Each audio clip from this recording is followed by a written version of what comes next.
Hello, everyone. Good. Welcome again for the next session. I'm Dan Lyon. I have a very fond connection with the Haskell Implementers Workshop. I remember at the end of the 90s, one of the first Haskell Implementers Workshops with I think Simon Marlowe organized it in Egmond in the Netherlands, and there were about like 15 people. Everybody knew each other, and Haskell was still very small. And look at it now; it's just amazing how much it's grown and the interest and the ecosystem. So that's really good to see. So today, the first talk is by Chris Smith, a software engineer at Facebook, volunteer math and computer science teacher, the author of the Code World platform, a so-called amateur mathematician, but published. So I don't know about the amateur part, and Haskell enthusiast. And he's going to talk to us about testing Haskell with mocks. Take it away, Chris. Hi. So I, as think it's great to be with all of you. Yes, I am Chris Smith. I'm with Facebook for another 4 days, though, so I wasn't going to say that. But nevertheless, it's good to be here. So I'm going to talk to you about testing Haskell with mocks. And there are basically two halves to this talk. It's sort of the opposite of the last talk in that I'm about as far away from GHC in my topic as anyone's going to get. So the first time, I'm just going to talk about some developer tooling I've been working on, which is a library for mock testing in Haskell. And then the second half of my talk will be sort of an experience report. And maybe if you're looking at this from a implementation of GHC and compilers perspective, there will be some interesting insights there in terms of like what I ran into in implementing this library, what are the important GHC features and type system features, things like that, that made this possible, things like that. So to get started, the part one of my talk is sort of an introduction to mock testing in general and the HMock library. So in general, Haskell has a pretty good story for high assurance programming, right? It's purely functional. It has property testing with quick check pretty solidly built into our culture. We can do a lot of unit testing of purely functional code with, and it's a really nice experience because there are no effects. There's, there are a lot fewer corner cases and state mutation, things like that to handle. We also, most programming languages have integration testing, and Haskell can have integration testing just like any other programming language. But there's a bit of a gap somewhere in the middle, and that is a very complex code that's high effects, but where you want to build cheaper tests than integration testing. The standard solution to that in a lot of programming languages is to test with mocks. In Haskell, there's not really been a great story for testing with mocks. There have been a few libraries leading up to this, which I'll talk about later. But I think HMock I built to fill in this gap. So I'm testing effectful, complex code, and I'd like to test it in a highly performant way that's faster than integration testing and simpler than integration testing, as well as more isolated, so that my failures fail the right tests instead of just failing everything. So Haskell does have a little bit of a picture for mock testing, but I think it's less involved than some other languages. So outside of Haskell, there are widely used big mock frameworks, which are very feature-filled. Gmock in C++, Mockito in Java, Jest for JavaScript, and so on. Haskell has a sequence of libraries that are sort of inspiration for what I've done that I'd like to acknowledge. First, Test Fixture and Monad Mock, both, I think, libraries by Alexis King, sort of built the framework for mock testing in Haskell. Mockezo sort of modified Monad Mock to be a little bit more extensible in the sense that you can combine components that are independently mockable into tests that work with all of them without a lot of overhead. HMock kind of extends that. There's also a few other notable libraries, polysemi mocks, which is sort of monad mock for polysemi, typable mock, which is a sort of different approach to mock testing, but involves a lot of runtime lookup of functions in production code. So not the direction that I was necessarily looking to go. But HMock sort of extends a lot of this picture, and I'd like to tell you a little bit about how HMock is different and what it does differently, but I think the best way to start there is to just show you what a test with HMock maybe looks like. So here's an example on the left of a type class, and this is not using HMock at all. It's just a standard MTL-style type class called Monad Chatbot, which is able to do things on maybe IRC rooms or something like that. Join a room, leave a room, send chat, and poll for chat from other users. The line at the bottom there is a piece of template Haskell splice that is part of HMock, which just says make this mockable. So I've taken the type monad chatbot and I've just used make mockable to say, write a whole bunch of boilerplate for me so that I can write tests against this interface, which do not rely on having an implementation of that interface. And then my test implementation sits over here on the right. And basically, this is what mock testing is all about. It is not the same as testing with fakes, where a fake would be, say I've got like a file system and I want to fake it with an in-memory map or something like that. In a mock test, what I'm doing is I have no implementation of my interface at all. Instead, I'm just going to tell the interface how to behave for the purposes of this test, and then run the test and expect the interface to behave that way. So there's a couple of primitives I'm using over on the right-hand side here. Expect any says, expect any number of calls to this method. You'll notice that poll chat here is capitalized, a capital P, rather than the poll chat from the type class. And that is actually a GADT that is written by monad mock that captures all of the possible operations into this GADT type.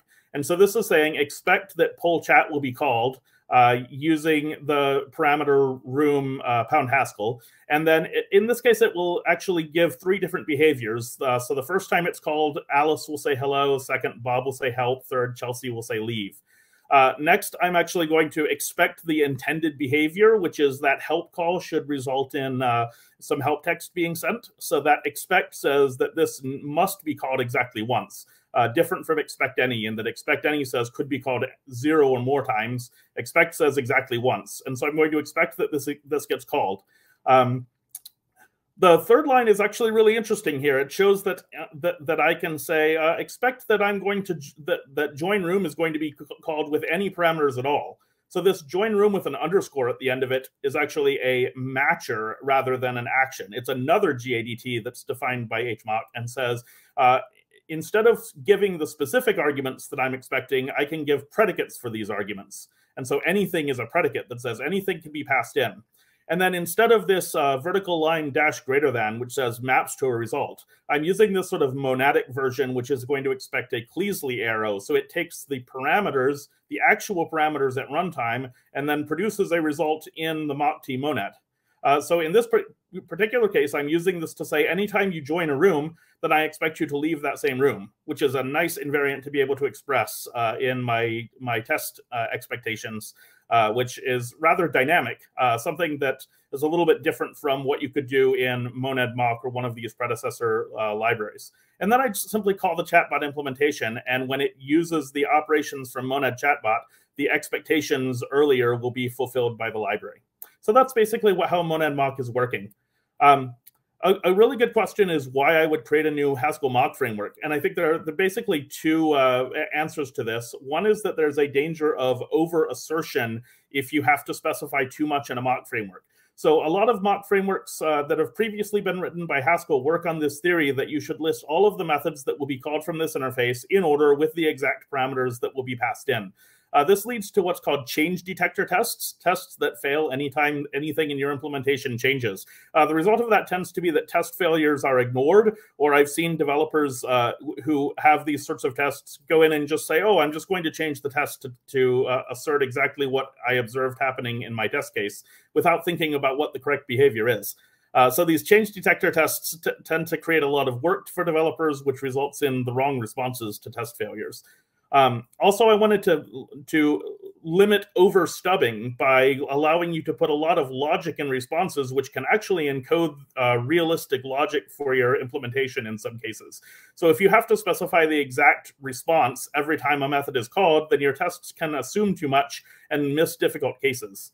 So we'll see how more powerful responses to mock calls can result in better test cases. One of the things that or one of the core ideas that solved one of these problems is that that I've built a very expressive language for expectations in mocks. So in this case, you can expect something to happen not just once in order, but any number of times in any order. You can expect any of a few different options to happen. You can expect something to happen multiple times. So there's a rather expressive and composable language for building up a set of expectations, or a sort of execution plan or script for what you intend to happen in your tests. This is a relatively complex language, or not really all that complex, but it compiles down to a simpler core language for expressive expectations, which is actually built on a paper that's cited at the bottom of the slide. So this is Svenningsson et al., notably including John Hughes of QuickLook fame, working on this paper as well. And basically says there are a few different sort of ways that we can take two primitive expectations, the empty expectation that expects nothing, and then a simple single-step expectation. And then we can combine those two primitives using a few operations. So a sequencing operation, an interleaving operation, which allows the steps to be performed interleaved between two different options, a choice operation, which is written as A plus B over on the right-hand side. So this notation on the right-hand side is the notation from the paper cited at the bottom. Although I have added one thing, which is an interleaved repetition. The A hash sign operator does not exist in that original paper. There are actually two kinds of repetition you can have. You can have each thing must happen consecutively followed by the next one, or you could have any number of these can happen and interleave with each other. So all of these are sort of expressed in the core language within HMOC, and that surface expectation language gets compiled down to this core language. The nice thing to note here is that each of these expectations on the bottom is very composable in the sense that I can take a any of and interleave it with something, and then I can take that and use sequencing to say then something has to happen after all of that complicated piece at the beginning. And that allows me to actually express pretty succinctly a lot of really interesting invariants about how my program should behave. The other major change was, I mentioned a little bit earlier when I said that there is an action type which represents individual calls with explicit parameters, and there's also a matcher type which represents calls with predicates.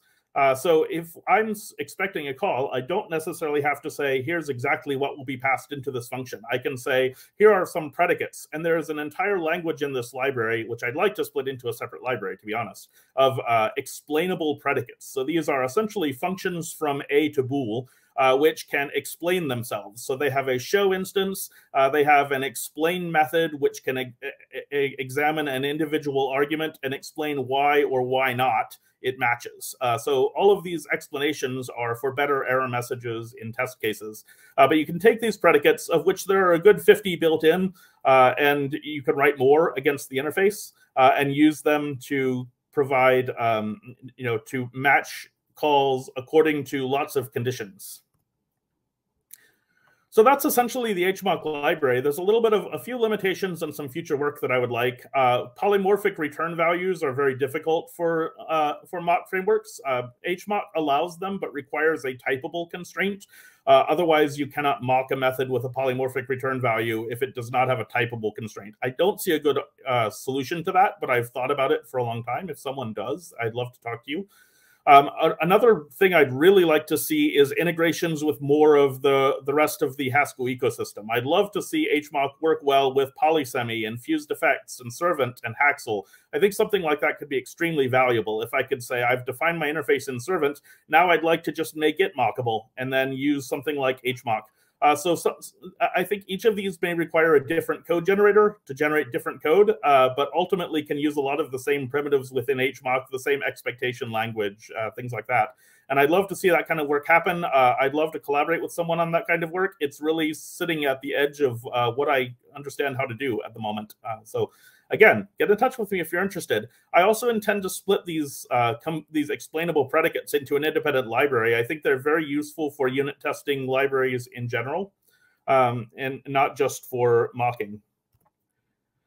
Part 2 of my talk is sort of an experience report on the implementation of HMOC. So I'm going to talk about what the challenges are and what some of the key bits of GHC and some of the experiences that I've had that may inform other Haskell development.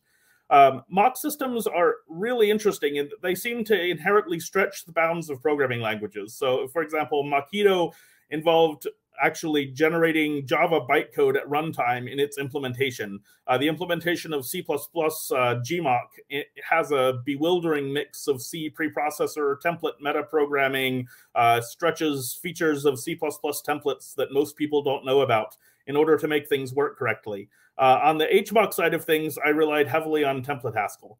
There are about 1,000 lines of template Haskell code in the HMOC implementation. I could have done the same thing, and it would have been maybe a little bit easier using a GHC source plugin, because I ended up implementing a bunch of things like type unification, type variable substitution, etc., which are probably implemented within GHC as well, and potentially could have reused those implementations. However, plugins are a little bit harder to use, as well as harder to keep compatible with a wide variety of GHC versions. So I ended up re-implementing a lot of things in template Haskell. A big part of the challenge is working with arbitrary user type classes. So I cannot assume anything about the type classes that I'm testing, because I don't want to make assumptions about production code in order to be able to build tests for it. So in general, I'd like to make HMOC work with as many different user-declared type classes as possible. And that leads to a lot of the challenges of how do I handle, rank-n types in an API in HMOC, things like that.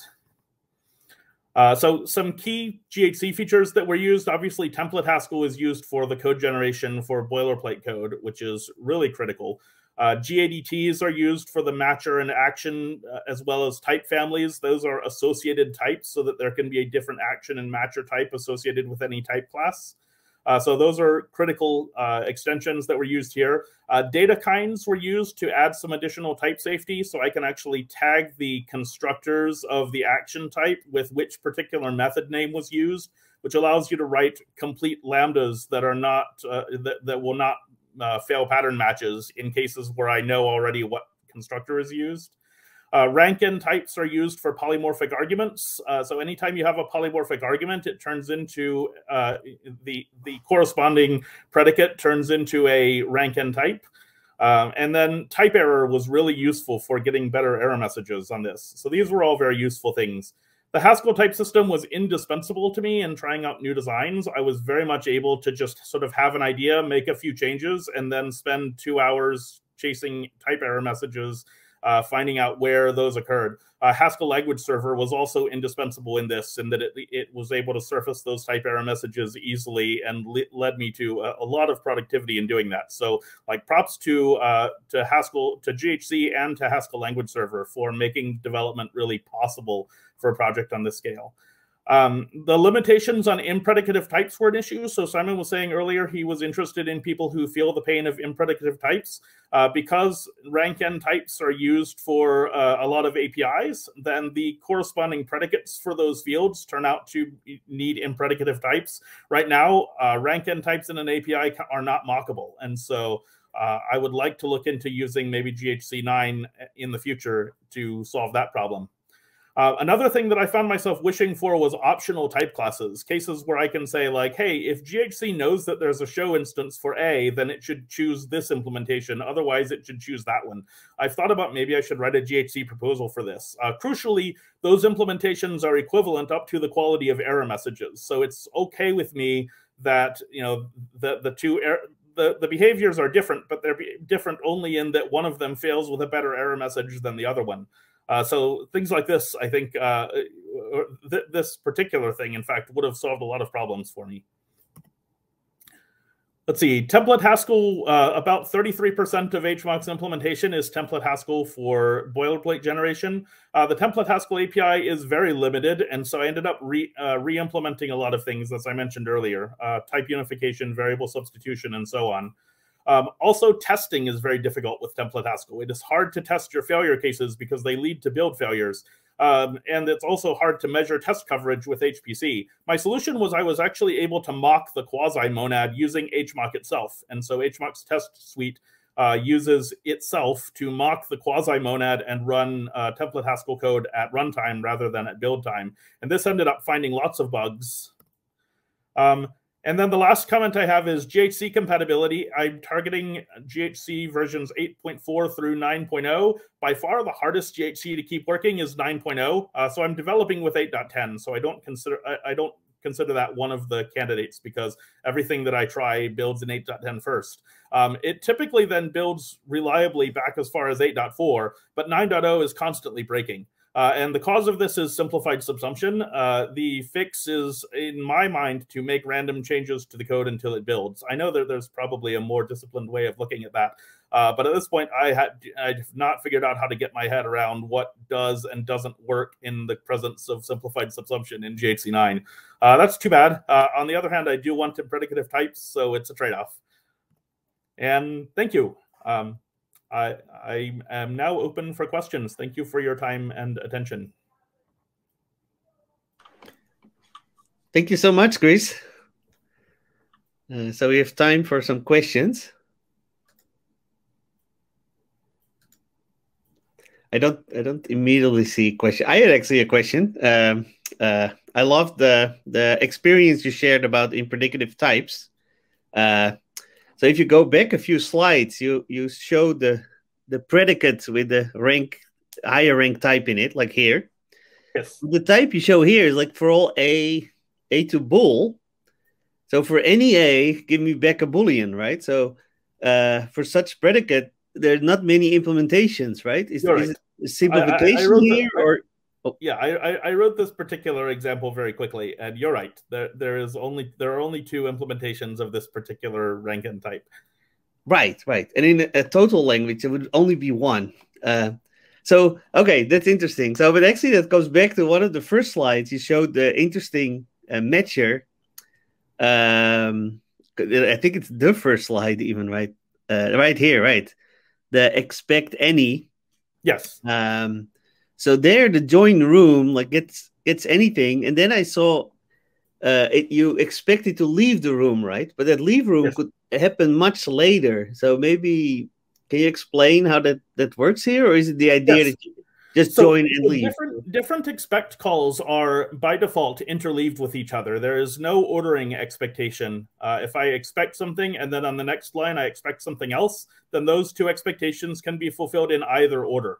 If I would like to expect things to happen in sequence, then there is a combinator called in sequence. And so I can just say expect, and then the argument to expect would be in sequence, and then have a list of things that would occur in that sequence.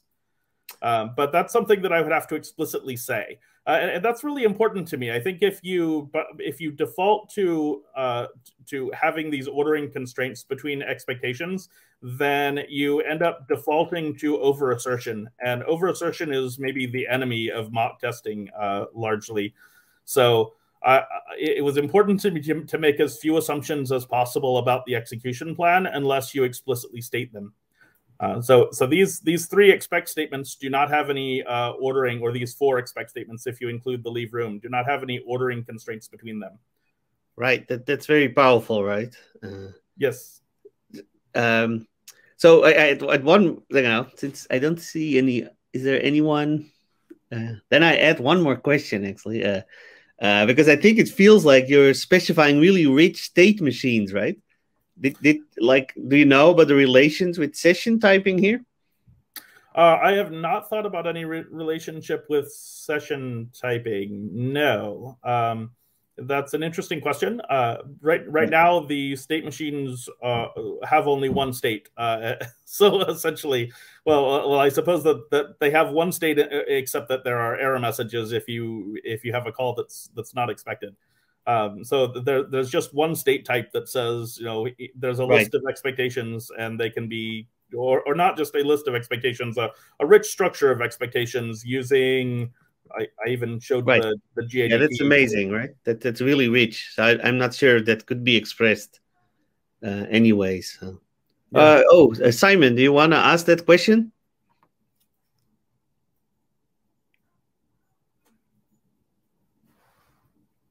So Simon asked, I'd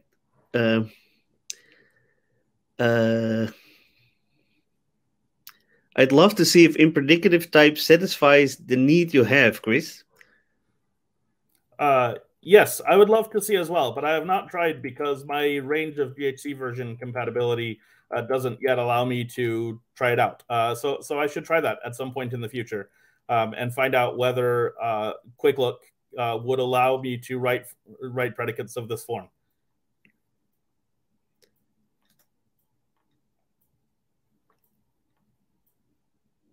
I don't have anything else to add except yes, I would also love to find out. Right. Christian asked, do you think if your testing experience will be easier if you were to switch to source plugins? Oh, I have absolutely no idea how to do things like get test coverage information about a GHC source plugin. Yeah. More in response to, you used template Haskell, and that was already annoying. But I think source plugins will be even worse. Yes, yeah. The two things that I want are to be able to test failure cases and to be able to test to get test coverage information, because both of those two things led to the discovery of non-trivial bugs in the implementation of HMOC, inspecting test coverage as well as testing failure cases. And so those were really valuable. I was able to mock the quasi interface, but you're right. I definitely, I mean, the GHC API is not type classified in a way that could be mocked in this sense. I would love to be able to mock things that are not type classified, but or not MTL style type classes. And there are some thoughts on that. But right now, HMOC only works for MTL style type classes. So I think we need to move on for time. Yep. So let's thank the speaker one more time. Great presentation. Thank you.